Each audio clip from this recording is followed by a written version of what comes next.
gostaria de meditar com os irmãos 1 Tessalonicenses capítulo 4, versículo de número 11, está escrito assim: por isso exortai-vos uns aos outros, edificai-vos uns aos outros, como também o fazeis, e rogamo-vos, irmãos, que reconheçais os que trabalham entre vós e que presidem sobre vós no Senhor e vos admoestam, e que os tenhais em grande estima e amor por causa da sua obra. Tende paz com todos.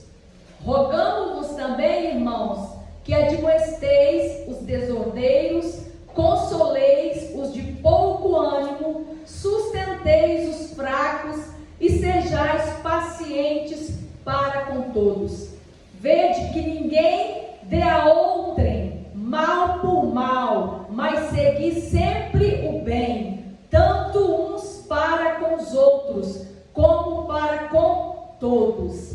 Verso 16: regozijai-vos sempre, orai sem cessar, em tudo dai graça, porque esta é a vontade de Deus em Cristo Jesus para convosco. Amém? Glória ao nome do Senhor. Essa palavra, ela muito fala aos nossos corações, porque aqui o apóstolo Paulo, ele está incentivando a igreja de Tessalonicenses, porque havia muitos que chamam seitas, as heresias, estava tomando conta das igrejas. E como ele amava os irmãos de Tessalônica, ele estava sempre orientando para que eles não dessem ouvido aos falsos profetas.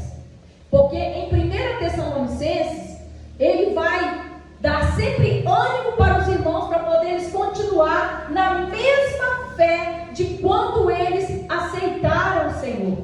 Porque estava tendo muitas discussões no meio daquela igreja. E o apóstolo Paulo, ele foca na vinda do Senhor.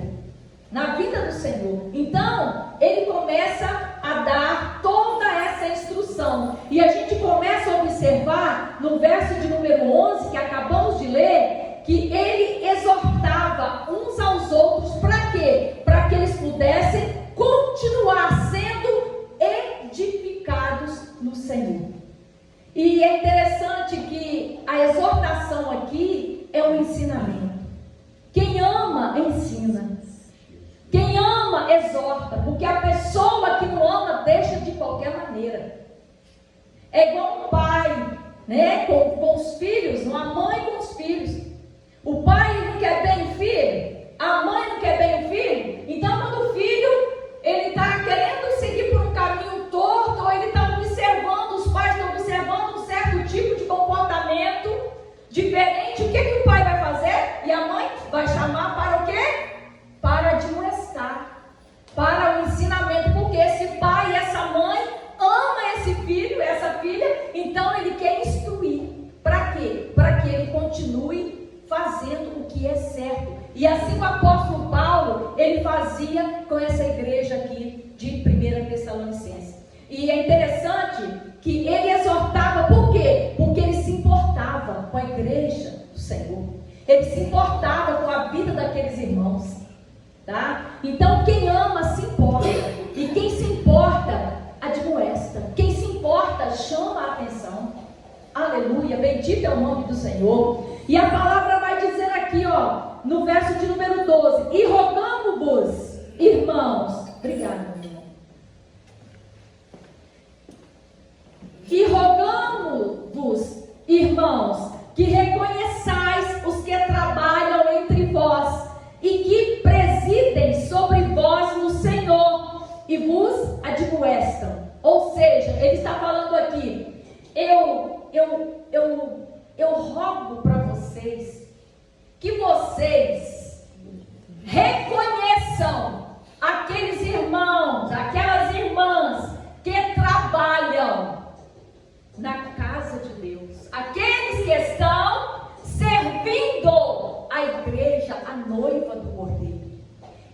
chama essa atenção aqui, para quê? Para que a igreja reconheça o trabalho dessas pessoas. Reconheça o trabalho dessas pessoas. Aqueles que estão liderando, mas aqueles que estão liderando no Senhor. Porque tem um monte de gente aí liderando, mas não está liderando o Senhor, conforme a palavra. Mas aqui o apóstolo Paulo, ele deixa bem claro: e rogando-vos, irmãos, que reconheçais os que trabalham entre vós e presidem, ou seja, lideram sobre vós no Senhor.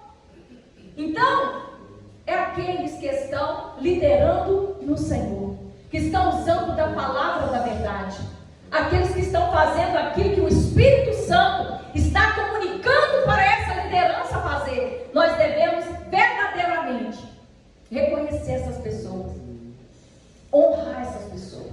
E a gente não honra só na presença, muito mais na ausência. Porque quantas pessoas que a gente conhece, né, que na frente a pessoa fala tão bem da outra, mas a pessoa vira as costas, e aí a pessoa que virou as costas, ela acaba sendo o assunto. Então nós temos que vigiar na terra, porque a honra é o seguinte: quando a gente honra alguém, a gente vai honrar ele perto e muito mais ainda longe da pessoa. Por quê? Porque o Senhor, ele está contemplando tudo, ele está vendo tudo. E Deus, ele honra aqueles que honram a ele e honram aqueles que estão trabalhando na obra de Deus, na seara do Senhor, instruindo a igreja. Bendito é o nome do Senhor. E a palavra fala, na outra versão, aqui está falando que é para poder reconhecer os que trabalham. Mas na outra versão, fala que é para a gente ter em grande estima, em grande consideração, aqueles que trabalham, aqueles que exercem a liderança no Senhor. Quantas vezes você já agradeceu o seu pastor por ele estar aqui? Quantas vezes você já agradeceu a irmã que está aqui liderando o círculo de oração, o conjunto? Quantas vezes você já fez um almoço lá na sua casa e convidou o pastor para poder almoçar ou tomar um café da tarde? Não é só de estar aqui e falar, mas é de fazer algo, porque o evangelho, ele é algo prático. A gente precisa de colocar ele em prática na nossa vida. Bendito é o nome do Senhor, aleluia. Está escrito aqui no verso de número 13: e que os tenhais em grande estima e amor por causa da sua obra. Nós precisamos de ter eles em grande estima e amar aqueles que lideram, porque eles estão liderando com amor. Acabou a panha de café, pastor Isaías? Acabou? Mas eu garanto para vocês que na panha de café, ele estava aqui, cansado, mas estava. Estava ou não estava? A vontade dele era ir para a cama dormir cedo. Ainda mais o frio que faz nesse lugar, aqui. Mas ele estava aqui. Quantos não vêm por causa do frio? Mas ele tem que estar aqui. Ele é o pastor da igreja. Então, irmãos, irmã, que ele é obrigação dele. Tem pessoas que são medíocres e falam assim. Tem pessoas que são medíocres e falam: ele é o pastor, ele tem que vir mesmo. Mas graças a Deus que aqui não tem pessoas medíocres, só tem homens e mulheres cheios de Deus, cheios do poder de Deus, cheios de amor, cheios de consideração. Bendito é o nome do Senhor. E a palavra, ela vai nos instruir. Admoestar é instruir, sabe? E a palavra, ela vai continuar dizendo para nós, aqui na parte B do versículo: tende paz entre vós. Por que o apóstolo Paulo, ele pede para ter paz? Ele estava falando para a igreja, não era para o mundo lá fora, era para a igreja, era para a noiva do Cordeiro.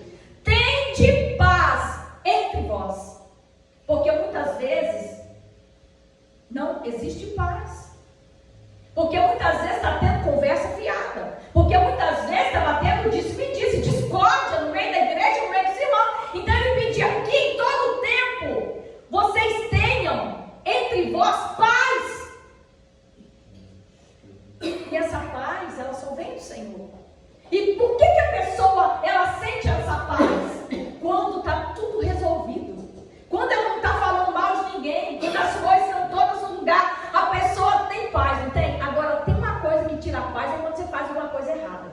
Eu não sei vocês, mas aquela vozinha chamada consciência, que o mundo fala, mas é a voz do Espírito, porque nós somos morada do Espírito Santo. Na hora que o crente, na hora que o cidadão, ele faz uma coisa errada, na mesma hora o Espírito Santo, ele vai e ele comunica, peraí, aí ele vai ficar assim, opa, eu errei com meu irmão, eu errei com a minha irmã, eu errei com a minha esposa, eu errei com meu esposo, eu errei com meu filho, eu errei com meu pastor, eu errei com a liderança do círculo de oração, eu errei com a mocidade, eu errei com a irmã que lava, que limpa o banheiro, que limpa a casa. Então, na hora que vem, isso aí você pode saber, tem alguma coisa errada, porque o Espírito Santo, ele comunica quando nós erramos, porque ele é santo, gente. E aí o que acontece? Quando tem alguma coisa errada, vai embora-se o quê? A paz. Mas o apóstolo Paulo, ele fala que tem de paz entre vós. Ele está pedindo para que nós que somos da luz, que somos servos e servas do Senhor, procuremos viver em paz uns com os outros. Bendito é o nome do Senhor. Verso de número 14 fala: amo-vos também, irmãos, que admoesteis os desordeiros, consoleis os de pouco ânimo, sustenteis os fracos e sejais pacientes com todos. Aqui ele faz um pedido, aliás, ele faz mais do que um pedido, ele roga. Eu rogo. Então ele pede, ele roga aqui, ele roga que verdadeiramente nós admoestemos, orientemos os desordeiros, tá? Que nós consolemos aqueles que estão de pouco ânimo. Quantas pessoas desanimadas na caminhada, quantos que caminhavam, estavam aqui, já não estão mais. Quando foi que você fez uma ligação ou fez uma visita para saber, meu irmão, minha irmã, eu senti sua falta da igreja, o seu lugar está lá, eu resolvi fazer uma visita, eu vim aqui orar com você. Não foi por você, eu vim aqui orar com você. Eu senti a sua falta, você é importante para Deus. Às vezes é uma palavra que você vai lá e dá um abraço e levar essa palavra de ânimo, é o que vai trazer ânimo para essa pessoa, para ela poder retornar para a casa de Deus. E quantas vezes a gente é tão omisso nisso? Eu estava conversando com um irmão e a situação dele era muito triste. Um obreiro na casa de Deus, ele está em casa, quase não está reunindo. Mas por quê? Por conta de algumas coisas, foi falando. Aí daqui a pouco o obreiro perguntou, mas foi alguém lá fazer uma visita? Pasme, ninguém foi fazer uma visita. E aquele moço estava aguardando uma visita de alguém da igreja, porque uma igreja tão enorme, tão grande que era, ele precisava pelo menos receber uma visita, saber. Ele precisava de saber que ele era querido. Ele precisava de saber que as pessoas estavam sentindo a falta dele. E agora ele entrou no estado de depressão. E aí tudo que ele queria era receber uma visita na casa dele. E ele deixou bem claro, irmãos, pede para os irmãos virem aqui me visitar. Então, irmãos, nós podemos fazer muito. E Deus, ele não está procurando aqui pessoas cheias de dons e talentos para poder usar na obra. Ele está procurando aqui pessoas que estejam disponíveis para ele poder contar na obra dele, no reino dele. Aleluia! Disponíveis! Oh, aleluia! Bendito é o nome do Senhor. A palavra vai dizer aqui que nós precisamos de sustentar os fracos. E nós precisamos também de ser pacientes. Porque às vezes a gente vai uma vez, aí a pessoa está tão cheia de si mesma, né? Cheia de si mesma, né? Não, porque me ofendeu, porque fez isso comigo, fez aquilo outro. Mas tem que ter o quê? Paciência. Olha aqui, está falando aqui a palavra. E sejais pacientes para com todos. Principalmente com estes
moeda, nós não somos chamados de discípulo, porque o discípulo ele faz diferente.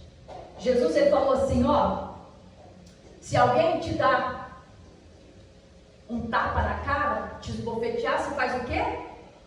Você dá outro, você vira o rosto para poder você levar outro. Gente, isso é sério. Ei, se alguém convidar você para você caminhar uma milha, você vai quantas milhas? Você vai 2 com essa pessoa. Gente, o Evangelho, ele nos aperta, ele nos aperta a nós verdadeiramente negarmos a nós mesmos, para poder nós seguirmos aquilo que a palavra fala. E não é fácil. Tem um monte de gente aí falando que é fácil ser crente. Ser crente de qualquer maneira é fácil, mas ser um discípulo de Jesus, ser um servo diferenciado para amar Jesus e seguir a sua palavra, os seus mandamentos, nós precisamos e dependemos da ajuda dele todo dia. Oh, aleluia.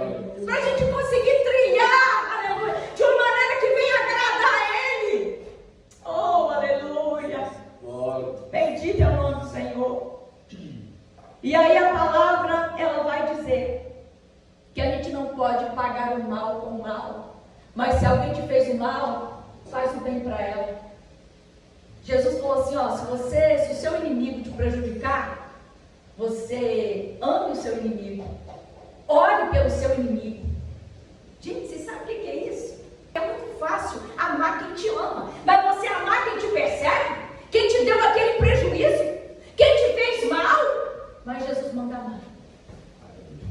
Jesus manda amar. Aleluia. Ele manda fazer o quê? Pagar o mal com o bem. A pessoa te machucou, te fez o mal. Você é diferente, você é servo de Deus, você é servo de Deus. Eu ajo diferente. Aleluia. Porque quem me justifica é o Senhor.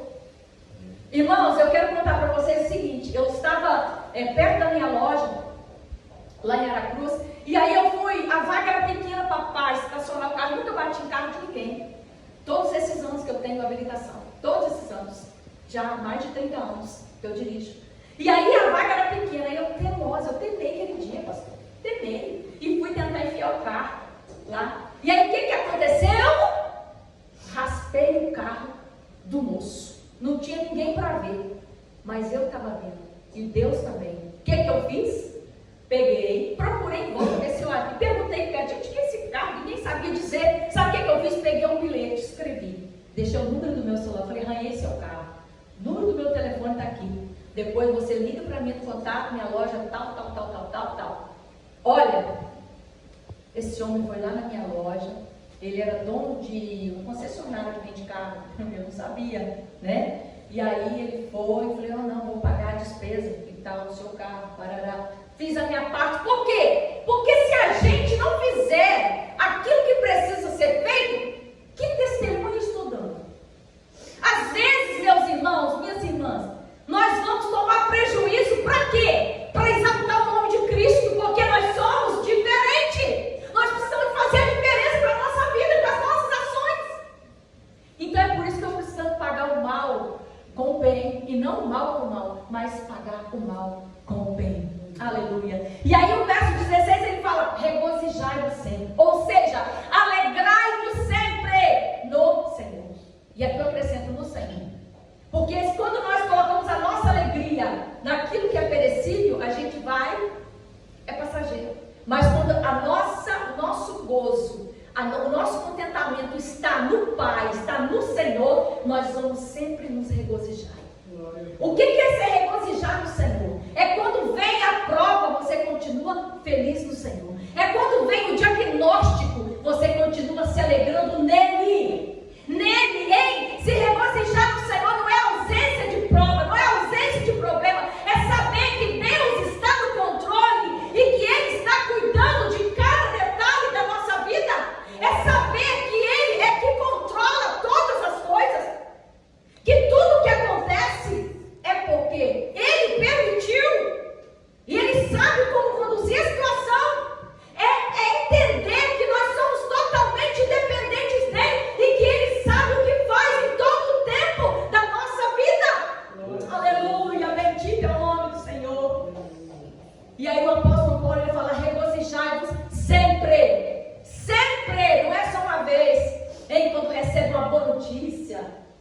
mas também é sempre quando vem o mau tempo, quando vem o mau dia, porque vai vir o mau dia. Ele chega para todo mundo, né? É por isso que a palavra falou: vocês orai sem cessar. Vocês ficam no espírito de oração para vocês estar firmes no dia mau. E o dia mau ele chega para todos nós. Mas quando o dia mau chega, se nós estivermos fortalecidos na oração, né? Se nós estivermos ali na presença do Senhor, orando em todo o tempo, nós vamos ter vitória, porque o Senhor nos fortalecerá. Verso de número 17: orai sem cessar. Ou seja, dediquem-se à oração. É necessário se dedicar à oração. Por quê? Porque o mundo espiritual existe. Do mesmo jeito que Deus tem um plano para a nossa vida, o diabo também tem. Ele é o maior inimigo de Deus e ele também é o nosso inimigo. Então ele quer matar, roubar e destruir. Mas Jesus quer dar vida e vida com abundância. É por isso que eu preciso me dedicar à oração. Porque quando eu me dedico à oração, eu me aproximo de Deus, eu ouço a voz de Deus, e Ele vai me fortalecendo, me capacitando para lutar contra as astutas ciladas do diabo. Eu preciso de estar revestida e revestido com a oração. Aleluia, bendito é o nome do Senhor. Verso de número 18: em tudo dai graça, porque esta é a vontade de Deus. Em tudo dai graça, porque esta é a vontade de Deus em Cristo Jesus para convosco. Essa é a vontade de Deus. Queira, como é que eu vou dar graça se meu pai está doente? Queira, como é que eu vou dar graça se meu filho está doente? Queira, como é que eu vou dar graça se eu recebi um diagnóstico hoje da minha filha, que ela é apenas uma pré-adolescente e está com câncer e vai ser preciso fazer a cirurgia e poderá tirar, irmã Keila, os 2 ovários, e essa menina não vai poder mais, não vai poder ter filho quando ela se casar, quando chegar. Como dar graça diante disso? Mas a palavra fala: vocês vão dar graça, sabe por quê? Porque esta é a vontade de Deus. Em Deus nos prova. Ele prova o nosso coração, a nossa fé, para saber se a nossa confiança está nele de verdade, ou se está só naquilo que ele pode fazer. Aleluia, ele tem o controle de tudo, ele sabe, a última palavra é dele, sabe? Então ele é poderoso, mas a palavra, ela vai dizer: em tudo dai graça, porque esta é a vontade de Deus em Jesus Cristo para convosco. E que Deus possa continuar abençoando a nossa vida. Tá? Continua orando pela irmã Keila. Eu agradeço essa rica oportunidade em nome de Jesus. Amém?